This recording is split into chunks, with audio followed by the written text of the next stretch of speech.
भाजपा के तमाम दावे बंगाल चुनाव परिणाम आते ही खोखले सिद्ध हो चुके हैं, लेकिन आखिरकार क्या कारण और क्या कमियां रही कि भाजपा को मुंह की खानी पड़ी और प्रधानमंत्री नरेंद्र मोदी का जादू जनता के दिल से और दिमाग से कम हो गया है। इन सब बातों को लेकर अपने विचार व्यक्त कर रहे हैं दोपहर न्यूज के चेयरमैन वरिष्ठ पत्रकार नवनीत शुक्ला। दोस्तों नमस्कार, एक बार आपका पुनः स्वागत है। और नवनीत शुक्ला जी हमारे साथ में हैं चुनावी चर्चा के लिए। चुनावी समीक्षा 5 राज्यों में जो कल रिजल्ट आए हैं उन पर चर्चा कर रहे हैं। सर, किस प्रकार आप देख पा रहे हैं, खासकर बंगाल का जो परिणाम आया है वो किस प्रकार हमें संदेश देता है और खासकर केंद्रीय नेतृत्व के लिए क्या संदेश है? देखिए,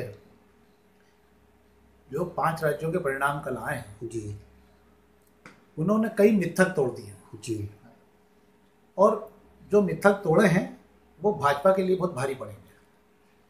अगर हम पहले बंगाल की बात करें, जी, बंगाल में कट्टर हिंदुत्व का जो नारा था वो बंगाली अस्मिता के सामने पासन भर भी खड़ा नहीं हो पाया और बंगाली अस्मिता ने सिद्ध कर दिया कि कट्टर हिंदुत्ववाद के आधार पर आप उस राज्य में कब्जा नहीं कर सकते। हिंदू मुसलमानों का खेल आप वहां नहीं खेल पाओगे। साथ ही काट की हांडी घड़ी घड़ी नहीं चढ़ती, ये भी बंगाल ने सिद्ध कर दिया।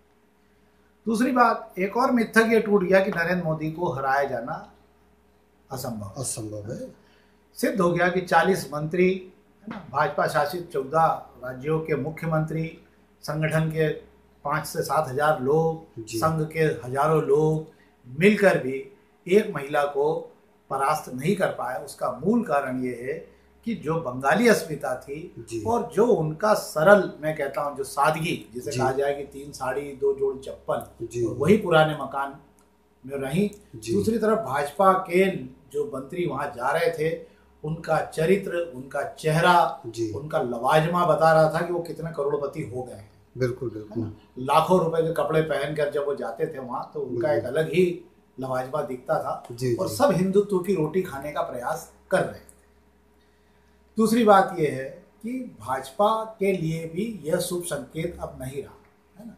आज मैंने लिखा भी है जी कि कांग्रेस में चिंता का समय है और भाजपा में चिंतन का समय है। बिल्कुल बिल्कुल। चिंतन का समय इसलिए आ गया है कि अब ये पार्टी चिंतन और मंथन वाली नहीं रही। बिल्कुल बिल्कुल। अटल बिहारी वाजपेयी के कार्यकाल में लाखों लोग इसलिए शामिल हुए युवा कि चेहरा और चरित्र दोनों अटल जी को देखकर दिखता था कि यार पार्टी का क्या चरित्र है। बिल्कुल बिल्कुल। अब मोदी जी के समय तक आते आते न चाल बची, न चेहरा बचा, न चरित्र बचा। चरित्र ये बदल गया कि तोड़ फोड़ की राजनीति करो, खरीद लो लोगों को, सरकारें गिरा दो, सरकारें बना लो, अपने कार्यकर्ताओं को दरकिनार कर दो, कोई चिंता करने की जरूरत नहीं। तो कार्यकर्ता का सम्मान भी खत्म हो गया, कार्यकर्ता को ठोकर मारने लगे। बिल्कुल बिल्कुल। बड़े नेताओं ने कार्यकर्ताओं की सलाह मशवरे का काम खत्म हो गया। अब यह हुआ कि पार्टी जो चिंतन मंथन करती थी उसकी बजाय पार्टी ने दूसरे दलों को मथने का काम शुरू कर दिया। ढाला है उसे तो, है ना जी। पर दुर्भाग्य के साथ में यह हुआ कि उसके साथ जो दूसरे दल की गंदगी थी, जो सड़ा हुआ पानी था, जो खराब जो हवा थी, वो सब आ गई पार्टी में। उसने पार्टी का पूरा चरित्र बदल दिया। अब पार्टी के सम्मान या पार्टी के सिद्धांतों की राजनीति करने वाले दरकिनार होने लगे और सत्ता में वो बैठने लग गए जो पार्टी के सिद्धांत के कारण नहीं आए, सत्ता के कारण। और उसी का परिणाम भोगना पड़ रहा है भाजपा को। जी। अभी 2022 में जो अगला चुनाव होना है उत्तर प्रदेश का, वो सेमीफाइनल होगा। बिल्कुल। पर इसके साथ ही एक बड़ी मुसीबत देश के लिए भी खड़ी हो गई कि 100 साल पुरानी पार्टी कांग्रेस धीरे धीरे हाशिए पर आ गई। बिल्कुल। बिना बैसाखी के अब ये पार्टी चलने की स्थिति में नहीं रही। उसका मूल कारण ये है कि पार्टी में निर्णयों को लेकर कोई ठोस आधार नहीं है। महीनों नहीं सालों निर्णय नहीं हो पाते हैं, जिसका परिणाम ये होता है कि न पार्टी के पास संगठन बचा, न पार्टी के पास से विचार देने वाले लोग बचे। बिल्कुल। 1-2 लोग ही मिलकर पार्टी चलाते हैं, सत्ता में आ जाती तो बाकी लोग साथ में आ जाते। कांग्रेस को इस समय संगठन खड़ा करने की सबसे ज्यादा जरूरत है। कांग्रेस एक भीड़ हो गई है। बिल्कुल। और भीड़ का कोई चरित्र नहीं होता, ऐसी पार्टी का कोई चरित्र भी नहीं बचा। 50 उधर है, 25 इधर है, संगठन ये सब घटकवाद हो गए। वाम मोर्चा अब चूंकि पश्चिम बंगाल से खत्म हो चुका है, तो वाम मोर्चा भी अब जड़ मूल से वापसी करे एक बार, ये संभव नहीं है, मुश्किल लगता है। सबसे बड़ी बात ये हुई कि भाजपा को अब नए सिरे से अपने बारे में सोचना पड़ेगा। कोरोना के काल में इस देश ने बहुत कुछ सीख लिया। कोरोना ने इस देश के मतदाताओं की विचारधारा में बहुत सारे परिवर्तन कर दिए। उनकी समझ में आ गया है, जिनके घरों में मौत हुई, जो बीमार पड़े, उनकी समझ में आ गया कि ये मंदिर, ये मस्जिद और ये जो है हिंदुत्व, इससे देश नहीं चलेगा। देश चलेगा स्वास्थ्य और शिक्षा के आधार पर। बिल्कुल। और मेरे ख्याल से इसका त्वरित मैंडेट चुनाव परिणाम ही बता ही रहे हैं। अगर आप दिल्ली आपका उदाहरण है कि उन्होंने स्वास्थ्य और शिक्षा में एक बेहतर काम किया, तो आपको उन्होंने सामान मान के घर भेज दिया। बिल्कुल। अन्य राज्यों में भी अब ये परंपरा शुरू होगी, क्योंकि बहुत जरूरी होगी। न रोजगार दे पा रहे हो आप, न स्वास्थ्य दे पा रहे हो, और मंदिर के नाम पे अब आप रोटी नहीं खा पाओगे।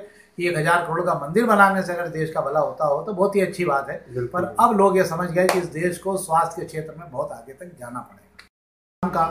तो आसाम में वही हिंदू मुसलमान का कार्ड आपने खेला कि निचले आसाम में आप जो है हिंदू मुसलमानों का खेल खेल लिया, तो वहाँ आपने सीटें पा ली। ऊपर के इलाकों में जो है वहाँ पर आप खेल नहीं खेल पाए, वहाँ पे जो आबादी ज़्यादा थी तो वहाँ आप जो है मार खा गए। पर ये सब चीज़ें भाजपा के लिए बेहतर यही होगा कि भाजपा अपनी आइडियोलॉजी में चेंज करे और भाजपा नए सिरे से विचार करे कि इस देश में विकास और स्वास्थ्य और शिक्षा और रोजगार के मुद्दों पर ही अगर काम करेगी तो भाजपा आगे जाएगी। नहीं तो भाजपा की अब काट की हंडी जो है धीरे धीरे अन्य राज्यों से भी उतरना शुरू हो जाएगी।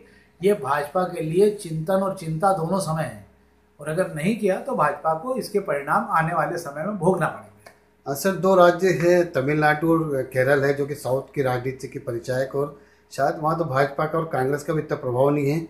वहाँ के चुनाव परिणाम से क्या नजर आता है कि देखिए, अगर हम पहले तमिलनाडु की बात करते हैं तो AIADMK जब तक जयललिता थी, जब तक एक क्या है व्यक्तिवादी राजनीति होती है साउथ में, मैक्सिमम लोग व्यक्तिवादी राजनीति, और वहाँ पे ये शुरू से ही हो।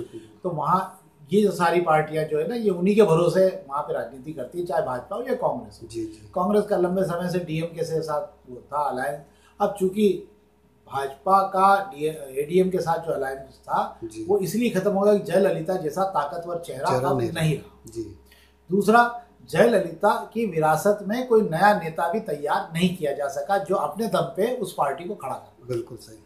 और धीरे धीरे वो पार्टी खत्म होने की स्थिति में आई, तो AIADMK को इस बार जो है पीछे खसकना पड़ा। जबकि DMK में द्रमुक के नेता के हटने के बाद स्टालिन और जो भी चेहरे थे वो पहले काफी समय से लगे थे, तो उन्होंने अपना जनाधार मजबूत किया और 10 साल की एंटी इनकम्पेंसी वहाँ काम आई। इसलिए जो है स्टालिन और DMK को वहाँ कांग्रेस को जिंदा होने का समय भी मिला।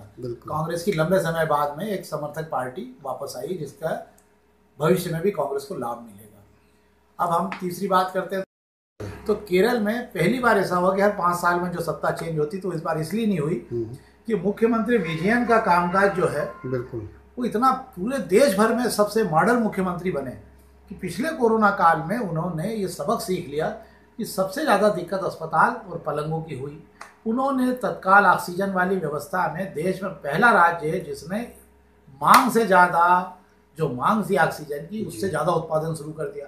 और आज की तारीख में केरल जो है तमिलनाडु और कर्नाटक को ऑक्सीजन पुरा रहा है। मतलब उन्होंने इतनी तैयारी कर ली और पलंगों की इतनी तैयारी की कि वही मुख्यमंत्री का मॉडल बना, और इसलिए वहां पर जो है वहां मोर्चे की वापसी। और ये जो छोटे राज्य है पांडुचेरी वगैरह, इनमें तो सिवाय तोड़फोड़ के अलावा कोई राजनीति नहीं है। मैं नहीं समझता हूँ कि वहाँ पे भाजपा ने भी सरकार बना ली, तो चूंकि बहुत 15 लोगों की बहुत 30 का है तो 15 की सरकार है, और ये सरकार 6 महीने से ज्यादा नहीं चल पाएगी, क्योंकि जिस अलायंस के आपने सरकार बनाई है उनकी अपनी विचारधारा जो है वो वहाँ तोड़फोड़ की रही है, और वो फिर वापस कूदाकादी शुरू हो जाएगी, उसमें लंबा समय नहीं लगेगा। ये पांडुचेरी छोटे छोटे राज्य है जिनमें केवल तोड़फोड़ की राजनीति पिछले 2 साल से हो रही है, और उसका श्रेय केवल भाजपा को ही, क्योंकि वहाँ सब तोड़फोड़ त्रिपुरा में 2 विधायक होने के बाद भाजपा की सरकार बन गई। तो ये सब वहाँ जो है ये अब वहाँ लोगों को आदत हो गई इन सब चीज़ों की, तो वहाँ कोई बेकार है उस विषय में बात करना मेरे हिसाब से।